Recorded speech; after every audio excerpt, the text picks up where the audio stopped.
Passamos agora ao quadro Perguntas e Respostas Bíblicas.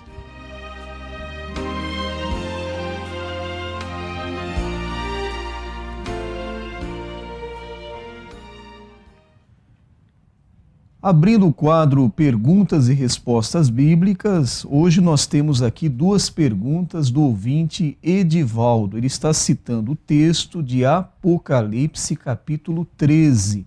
E então ele formula aqui duas perguntas para o pastor. Primeiro, o anticristo e o falso profeta vão perseguir qual povo?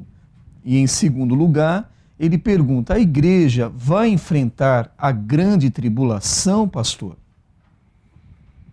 Com relação à primeira pergunta, o anticristo e o falso profeta vão perseguir qual povo? Nós indicamos que a igreja não estará totalmente preparada para esse evento do arrebatamento. Entretanto, ficarão alguns aqui na terra que, embora não pudessem ser arrebatados, vão ser firmes em perseverar no meio da tribulação, da grande tribulação, para não receber o sinal da besta, que é o sinal que está aqui indicado no capítulo 13 do livro do Apocalipse. Aqui a sabedoria, aquele que tem entendimento, calcule o número da besta, porque o número é o número de um homem, e o seu número é 666. Então o anticristo estará governando durante esse período da grande tribulação, e como dissemos em ocasiões anteriores, ele terá um poder político, poder religioso, poder econômico e, de certo modo, governará o mundo todo nesse tempo. E nesse tempo, então, haverão aqueles que não foram arrebatados e terão que decidir ou receber o sinal da besta, ou então morrer como mártires, como os demais que já tinha acontecido com eles.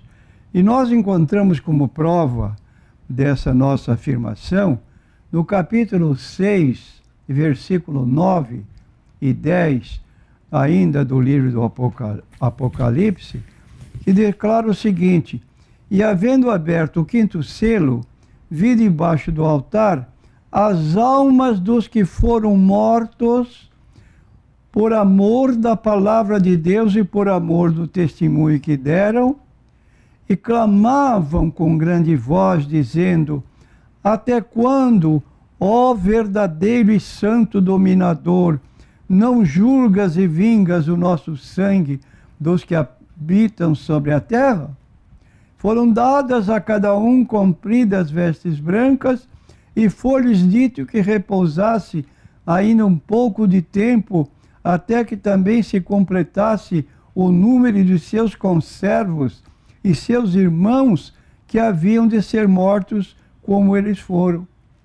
Então esses já tinham sido mortos como mártires durante a grande tribulação, por rejeição de não receber o sinal da besta, que está indicado no versículo 18 do capítulo 13, e agora estavam pedindo que Deus mandasse seu juízo sobre aqueles algozes que ainda estavam na terra no mesmo trabalho de matança, de perseguição contra aqueles que não foram arrebatados, como se deu com alguns.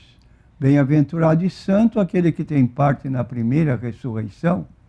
E aí está que pessoas há em nosso tempo que estarão preparados para o arrebatamento, e muitos outros descuidados ficarão. Então aqui está essa resposta com relação à primeira pergunta. E a igreja vai enfrentar a grande tribulação? É uma repetição da pergunta, porque a igreja é constituída daqueles que foram arrebatados porque estavam vigilantes, e da parte que ficou porque não estavam atentas à situação, ao momento em que estavam vivendo. É como disse Jesus em Mateus capítulo 24, que daquele dia e hora ninguém sabe, estarão dois numa cama. Está dito lá no 24 de Mateus, um será levado, o outro ficará. Dois estarão morrendo no moinho, uma será levada e o outro ficará.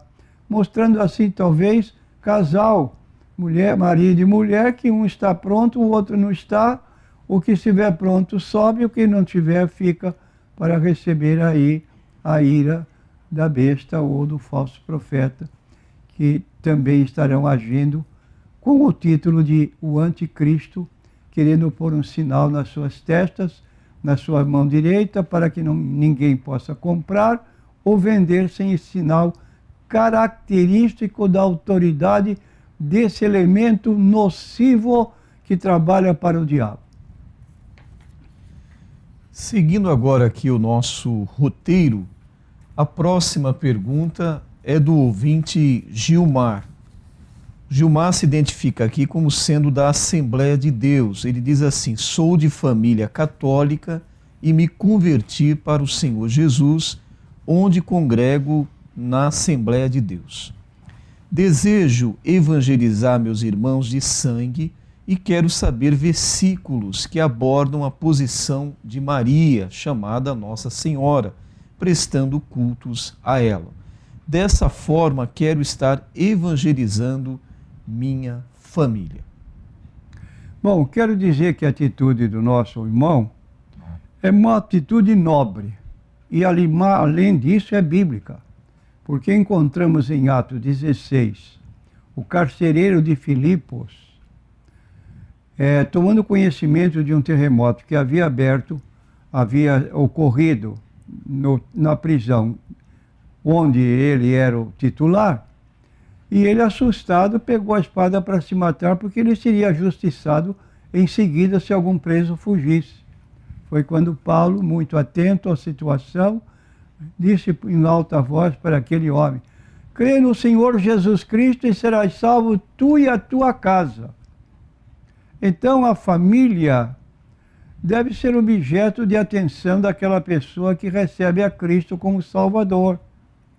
Entra uma pessoa da família e depois ele vai lutar, não lutar brigando, gritando, xingando à força, mas passivamente citando a Bíblia Sagrada, fazendo convites, e ali então ele pode ganhar a sua família para Jesus Cristo.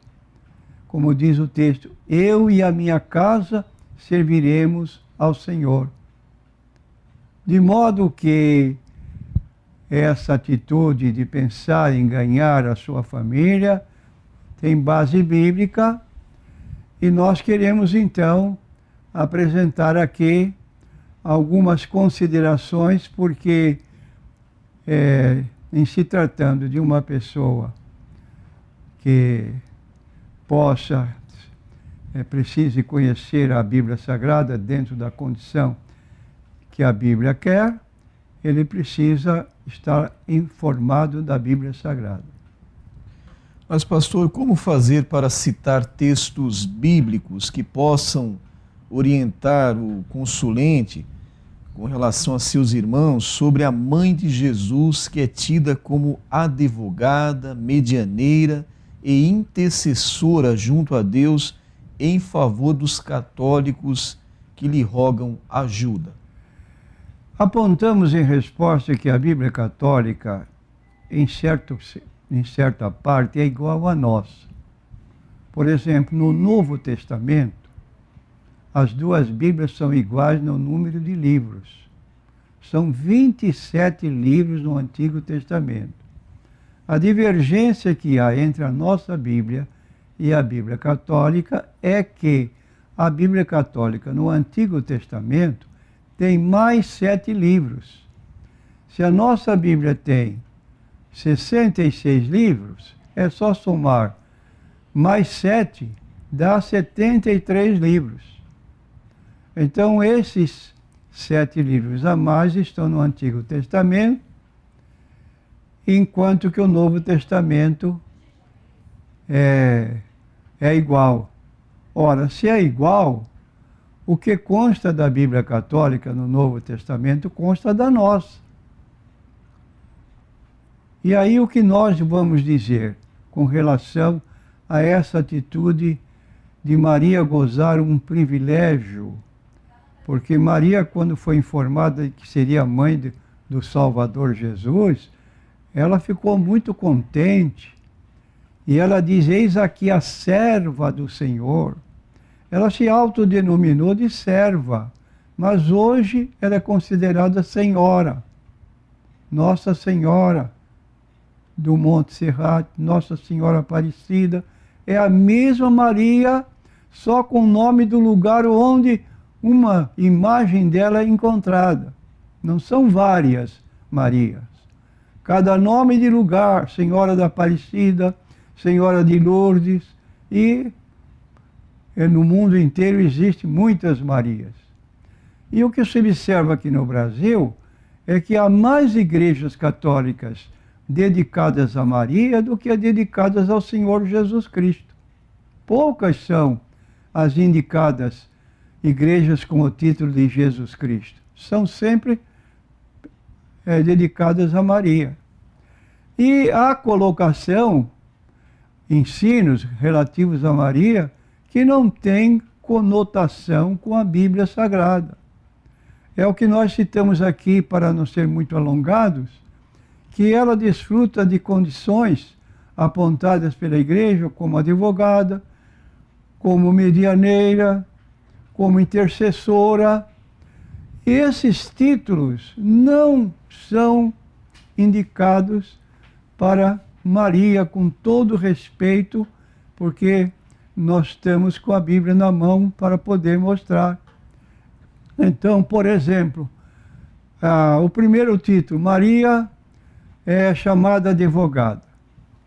Em que lugar da Bíblia Maria é chamada advogada? Isso pode ser consultado na Bíblia Católica. Não existe. E com respeito ao Senhor Jesus Cristo, nós temos então em 1 João, capítulo 2, versículo 1, não no Evangelho, na Epístola de João, diz o texto: meus filhinhos, estas coisas vos escrevo para que não pequeis. E se alguém pecar, temos um advogado para com o Pai, Jesus Cristo o justo.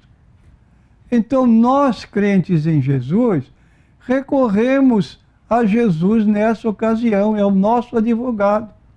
Não vamos pedir nada a Maria. Por que não pedimos? Porque não é bíblico. Segundo caso, Maria é chamada de medianeira, ou mediadora, como queira. Não temos também base na Bíblia para isso. Temos em 1 Timóteo, capítulo 2, versículos 5 e 6, o seguinte: porque há um só Deus e um só mediador entre Deus e os homens, Jesus Cristo, o homem, o qual se deu a si mesmo em preço de redenção por todos, para servir de testemunha a seu tempo. Estamos apoiados. 1 Timóteo, capítulo 2, versículos 5 e 6. E quanto Maria ser intercessora? Maria não pode ser chamada de intercessora, pois Jesus é o nosso único intercessor. Romanos capítulo 8, versículo 34. Quem é que condena? Pois é Cristo quem morreu, o antes quem ressuscitou dentre os mortos, o qual está à direita de Deus e também intercede por nós. Aí está a diferença. O católico, aqui no Brasil, é chamado católico tradicional. Por que você é católico? Porque meu pai era, meu avô era, minha mãe era. É um católico tradicional, mas não é um católico de convicção, que tenha estudo da Bíblia, que possa estudar a Bíblia para fazer firme a sua convicção. Então fica uma dubiedade o que significa para lá e para cá, sem saber exatamente por onde está caminhando, isso chama-se sincretismo religioso. Pessoa que tem 2 ou 3 religiões, mas não tem firmeza em nenhuma delas porque não tem conhecimento suficiente. A próxima pergunta é do ouvinte Carlos. Ele faz aqui um breve relato de que pela manhã ele esteve em um bar no Cais. Ele chegou para trabalhar às 5h30 da manhã. Ele entrou no bar ali para tomar um café e lá tinha uma mulher falando, contando um testemunho, mostrando uma mancha na sua perna, dizendo que tinha sido curada pela oração do padre Marcelo Rossi. Aí o Carlos aqui ficou um pouco intrigado. Observei que esse bar estava cheio de bebidas. Bom, um bar normalmente é cheio de bebidas mesmo, né? É comum, bebidas alcoólicas principalmente, né? O que o pastor diz a respeito do dono do bar e dessa mulher? O dono do bar compactua com as coisas contrárias a Deus? É uma pergunta um pouco truncada, com informações assim que não são exatas, mas vamos à resposta do pastor. Bom, o que nós poderíamos encontrar num bar? Todos nós conhecemos o que é um bar. É um estabelecimento comercial, conhecido pela maioria das pessoas, e um bar se distingue por venda de bebidas alcoólicas. Razão porque suas mercadorias em depósito, na maioria, são bebidas alcoólicas. Um homem que pensa em abrir um bar deve estar preparado para os casos relatados que esse nosso consulente observou. Uma mulher com a ferida curada, segundo ela diz, pelo padre Marcelo. Parabéns, se efetivamente isso ocorreu. E depois a situação que é observada em qualquer bar, fornecer bebida alcoólica para as pessoas que procuram ali. E as pessoas que entram no bar geralmente estão à procura de bebida alcoólica. Então, esses casos aí como ele relatou, da mulher que tinha uma mancha na perna, como dissemos, é um caso raro encontrar uma mulher num bar assim, relatando uma ocorrência dessa, mas aceita-se a indicação que foi dada por ele. Agora, é preciso o nosso consulente ter notório o que diz a Bíblia sobre a bebida alcoólica. Está no livro de Abacuque a seguinte declaração: ai daquele que dá de beber ao seu companheiro, mesmo que seja bebida vendida, porque não se dá num bar bebida alcoólica de graça, mas se vende. Mas essa pessoa é um instrumento por meio do qual essa pessoa vai se beber, se embriagar e vai cometer desatinos. Tal pessoa será coberta de vergonha. O texto bíblico usa uma palavra mais difícil: ignomínia. Ignomínia é vergonha, é desprezo, porque Deus não abençoa tal forma de atividade na vida. Procura uma outra atividade consentânea com a vontade de Deus, que não venha prejudicar o seu próximo. E a Bíblia declara no livro de Provérbios: para quem são os ais? Para quem são as queixas sem causa? E responde: para aquele que se demora junto ao copo de beber bebidas alcoólicas, como está ocorrendo atualmente. Desastres tremendos, matando inocentes. Por quê? Simplesmente porque o motorista não tem responsabilidade e bebeu antes de dirigir o seu carro, seu ônibus, etc. Está embriagado, não tem noção do que está fazendo e leva à morte pessoas inocentes. E agora? E agora? Então é uma situação que precisa ter muito cuidado, porque usar bebida alcoólica como nós ouvimos frequentemente, eu bebo, mas não é para me embriagar. Você pensa que não está embriagado, mas você vai agir de modo que indique bem essa condição. A próxima pergunta é do ouvinte Antônio, uma pergunta muito interessante. Pastor, se Cristo morreu por todos e nem todos se salvam, o sangue de Cristo foi derramado em vão? Antes de responder diretamente à pergunta, queremos fazer alguma consideração, dizendo que alguns textos da Bíblia afirmam que Cristo morreu por muitos. Alguns textos diz morreu por todos. Nenhum e nem outro estão errados. Marcos, em 10:45, diz assim: porque o Filho do Homem também não veio para ser servido, mas para servir e dar a sua vida em resgate de muitos. Então está dizendo aqui muitos. Por quê? Porque são muitos que aceitam e dentre os que aceitam há aqueles que recusam. Outro texto bíblico: bem como o Filho do Homem não veio para ser servido, mas para servir e dar a sua vida em resgate de muitos. É de Mateus 20:28. É o outro evangelho repetindo as mesmas palavras. Agora, no livro de Hebreus, capítulo 2, versículo 10, a respeito da obra de Cristo, diz o texto bíblico, vou repetir o endereço, Hebreus capítulo 2, versículo 10.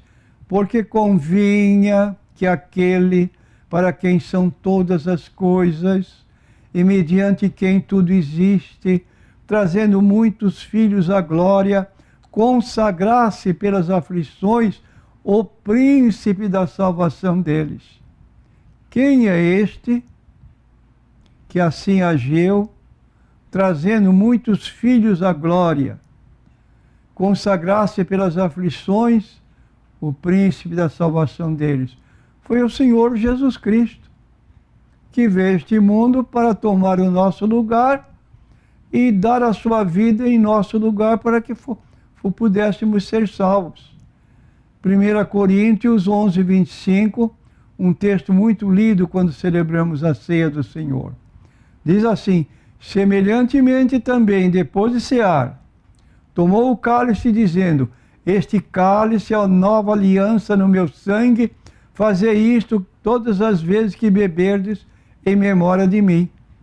Então aqui nós temos a indicação nos elementos da ceia do Senhor, o pão representando o corpo de Cristo e o vinho ou o suco de uva representando o seu sangue. Nós celebramos mensalmente em nossas igrejas, porque diz o texto bíblico no versículo 26, todas as vezes que comerdes este pão e beberdes este cálice, anunciais a morte do Senhor até que venha. Então estamos aguardando a volta de Cristo e periodicamente nos reunimos para isso, segundo o ensino bíblico. Então Cristo morreu por nossos pecados, segundo as Escrituras. É o Evangelho. Foi sepultado, ressuscitou ao terceiro dia, segundo as Escrituras. Foi visto por Cefa, depois foi visto pelos 12, depois foi visto uma vez por mais de 500 irmãos, alguns deles vivos, declarou Paulo, e esta obra de Cristo é em nosso favor. Quem aceitar é beneficiado, quem recusar vai perder a salvação. Ainda aproveitando aqui a pergunta do consulente, pastor, o sofrimento de Cristo deve ser proporcional ao número de pessoas por que ele morreu? A nossa resposta é que para uma única pessoa ou para toda a humanidade, o sofrimento seria o mesmo. Vou repetir, para uma única pessoa. Se Jesus viesse aqui para salvar só uma pessoa, ou dentro do objetivo pelo qual realmente ele veio, para salvar toda a humanidade, sofrimento dele não seria diferente. Um sofrimento. Então não haveria o caso de uma parte do sofrimento de Cristo não ser aproveitada como alguns estão ensinando. Poucos ou muitos, ou um ou todos, têm o mesmo valor. Agora, pastor, mesmo para aqueles que não serão salvos, Cristo morreu inutilmente? Eles poderiam ter sido salvos, caso não rejeitassem essa oferta graciosa. A Bíblia em nenhum lugar afirma que as pessoas se perdem porque Cristo não morreu por elas. Vou repetir, para que ninguém tenha desculpa. As pessoas que se perdem não é a razão porque Cristo não morreu por elas, mas elas se perdem por causa da incredulidade, por rejeitarem o que Cristo fez na cruz em seu favor. Isto é o que deve pensar. É o que Cristo fez em favor de todos. Pastor, a morte de Cristo por toda a humanidade não foi um ato de desperdício da parte de Deus? Jamais dizemos. E a resposta mais positiva seria: não, não houve desperdício. Muitas pessoas certamente não irão se beneficiar da morte de Cristo, como temos exposto. Mas a sua recusa não diminui a glória de Deus por ter sido generoso e proporcionado salvação para elas também. Então aí está que nada foi feito inutilmente. Jesus morreu por toda a humanidade. Se o preço de redenção foi infinito, porque o pecado cometido pelo homem é um pecado infinito porque foi cometido contra um Deus infinito. E aí não haveria qualquer recurso humano para cobrir um pecado infinito com algo que fosse de menor valor. Mas a Bíblia declara então, Cristo morreu por nossos pecados. Por quê? Porque Ele pagou um preço infinito, dado que Ele não era apenas um homem, mas assumiu a natureza divina e na cruz do Calvário pagou a nossa redenção. O Filho pagou o valor do pecado do homem que havia ofendido a Deus na sua infinitude, por como Ele é eterno. E aí está que se alguém perder o céu e ir para o inferno, jamais poderá levantar o dedo culpando a Deus por isso. Ele é o único responsável por desprezar o favor infinito de Deus.